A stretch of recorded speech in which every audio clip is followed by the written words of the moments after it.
Look, it was really obvious when they announced that the festival was going to happen that City of Surrey didn't really care about what the neighbors and the community thought.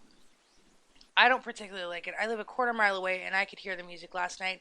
And I, for one, I know that it's crazy, call me insane. I don't like Deadmau5. He's incredibly talented. I just don't like his music. I don't like his style and I don't enjoy it. So that was one of many reasons as to why I did not spend $150 on a ticket. One of the other reasons I didn't spend $150 on a weekend pass was because actually I think it was more closer to 200 for the weekend pass. But one of the other reasons that I didn't spend money on the tickets was that I knew that even living as far away as I do, I was going to be able to hear it. So if I wanted to, I could just go out on my balcony, pour a glass of wine or beer or a pop or whatever, and sit out there and listen to the tunes. Last night though, I was heavily medicated because I fell last week and I hit my shoulder and my shoulder blade and I hurt it really bad and it sucks.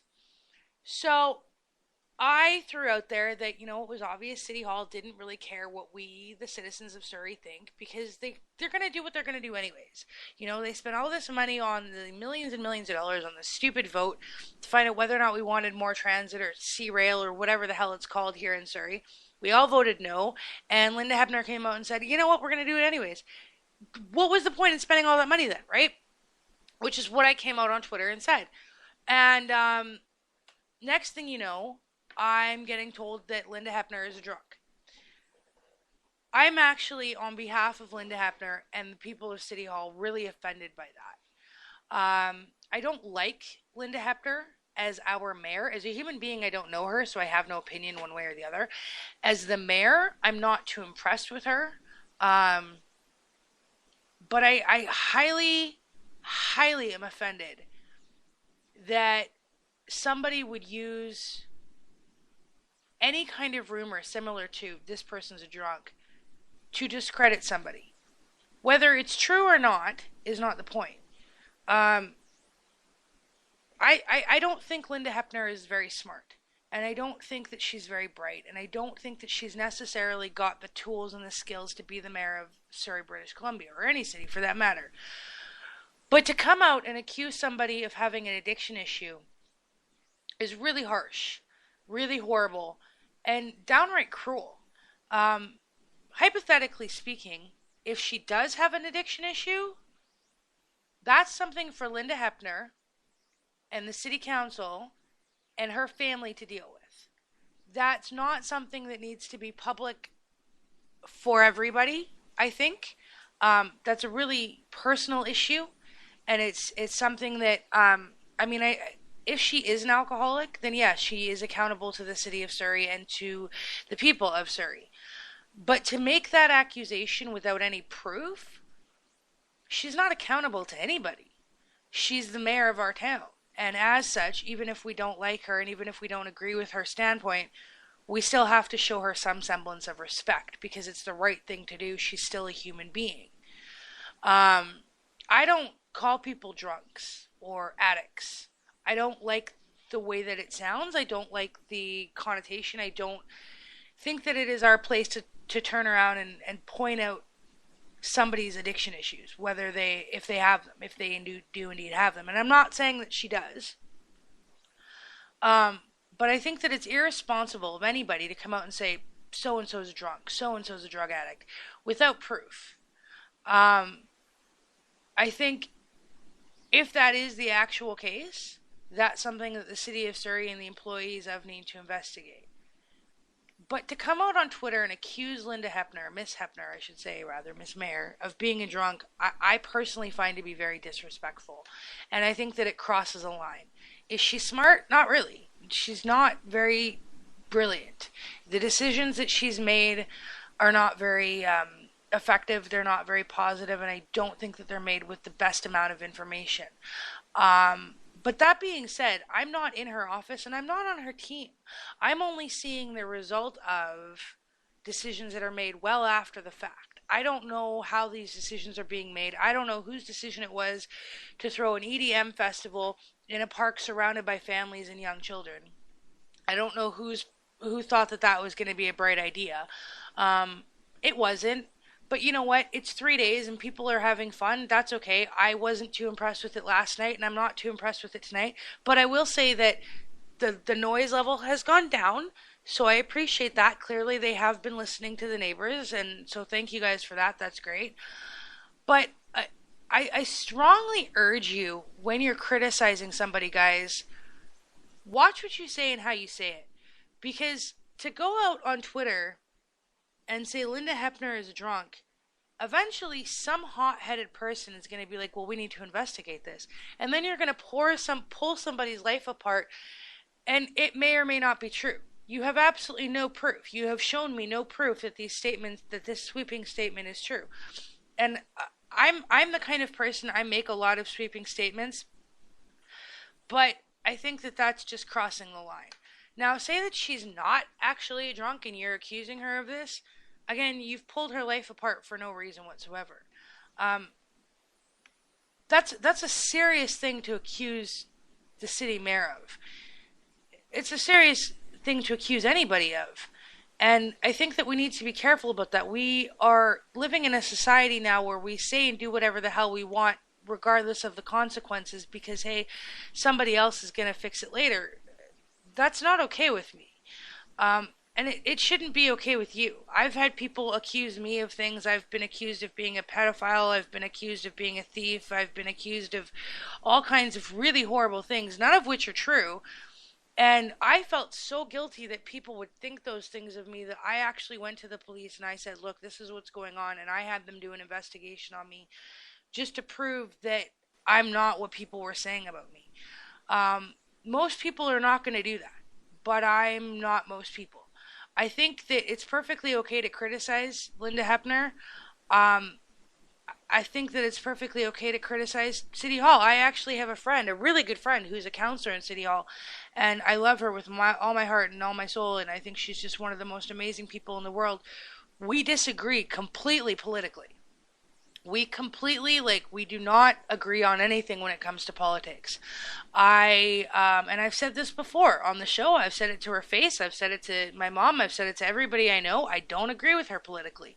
But as a human being, never in a million years would I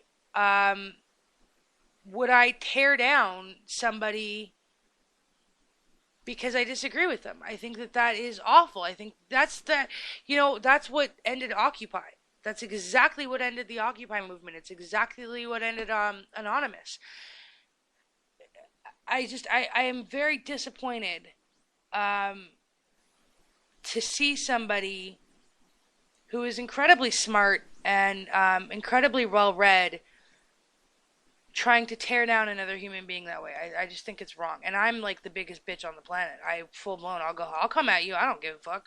But I think that accusing somebody of addiction is cruel and horrible and awful. And I think we need to be very, very careful about that. And partially because I work with people who are in addiction. There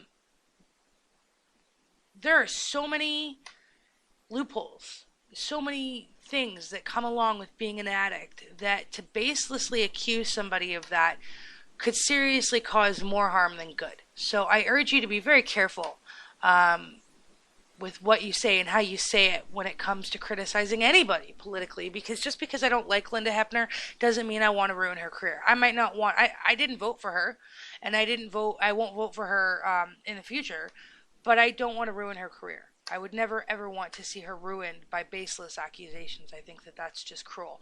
Anyways, I'm wondering if my beloved Viz is tuned into the show, because if so, I got some things to say to you, mister. I'm going to tell you guys all who Viz is in a little bit. He is one of my favorite people in the whole wide world. I have learned so much from him. I am so inspired by him, and I just found him again on Twitter, and I'm so glad that he is back on my Twitter stream, and I will tell you all why in a few minutes. And it's all good, I promise you. Let's not do any more Nax Acid. That was horrible, right? I think we're going to do some Cassius. I feel like I want to hear some Cassius, and then we're going to get to some Chunky T in a little bit. Here you go. It's Cassius. Yeah. Shit. It's Cassius. 7 ain't my life. Shit.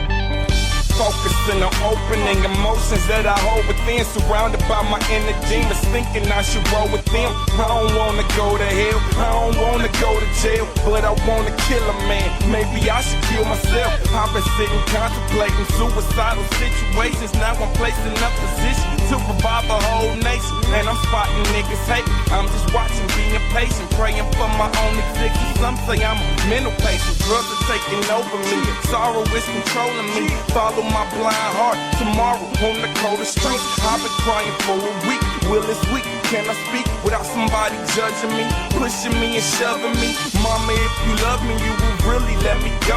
But I live for a cause that I don't really know. Am I wrong if I cry? But I can't, cause in time for the truth in my life, I will be crucified. I'm sitting back, patient, I'm ready and waiting for my homicide. I'm serenading my life, and I can't escape it. I'm ready and waiting for my homicide. Serenading my life. I'm sitting back, patient, I'm ready and waiting for my homicide. Serenading my life, and I can't escape it. I'm ready and waiting for my homicide. I serenade my life. Conversating with my brother's spirit, hearing saying strangers in the dark lurking. You just gotta feel them waiting. I ain't eating, I ain't sleeping close until when I ain't breathing. Death is running over me. My conscience keep on showing me. Ever since my early teens, knew this was my destiny. World gotta feel my pain. I'm no longer questioning when, where, or how it will happen for when I get killed. Never take my voice away through record sales. I will live. You me as the realest nigga, popping pills, drinking liquor, sunk into depression makes me turn to my aggression quicker. Got a lot of homies dead, buried all in my head, crying inside every time I ever stop to read my hands. How could I be a man? I never been near man. All of y'all fraudulent. You don't like it, kill me then. How could I fear a man? I never been near a man. All of y'all fraudulent. You don't like it, kill me then. I'm sitting back, patient, I'm ready and waiting for my homicide. Serenade my life, and I can't escape it. I'm ready and waiting for my homicide. Serenade my life. I'm sitting back, patient, I'm ready and waiting for my homicide. Serenade my life, and I can't escape it. I'm ready and waiting for my homicide. Serenade my life. Sunk into a sea of self misery, being dealt. My only fear is lyrically me not being felt. I'm much harder, much smarter, more true. Fuck you, no matter what the conversation. This is what it comes to. Imagine staring at your friends, feeling they don't love you. You ride to the end, but they feel they above you. I got a chosen few, name my homies in the song. Defy all odds, more for me when I'm gone. I tried to be a better man, baby. If you understand, my love for you is true, but I ain't really love myself. See nobody wanna help. Better off to end this way. Talking to my only friends, weed, bees, Hennessy. Came from a broken home, smoke to the dope is gone. Listen to the words, homie. This ain't really just a song. Came from a broken home, smoke to the dope is gone. Listen to the words, homie. This ain't really just a song. I'm sitting back, patient, I'm ready and waiting for my homicide. Serenade my life, and I can't escape it. I'm ready and waiting for my homicide. Serenade my life. I'm sitting back, patient, I'm ready and waiting for my homicide. Serenade my life, and I can't escape it. I'm ready and waiting for my homicide. Serenade my life, serenade my life. Shady Records on Cash. This is real shit. I serenade my life. I ain't scared. I ain't running. I'm waiting. I'm gunning, nigga. Live as a man, die as a man. Yeah.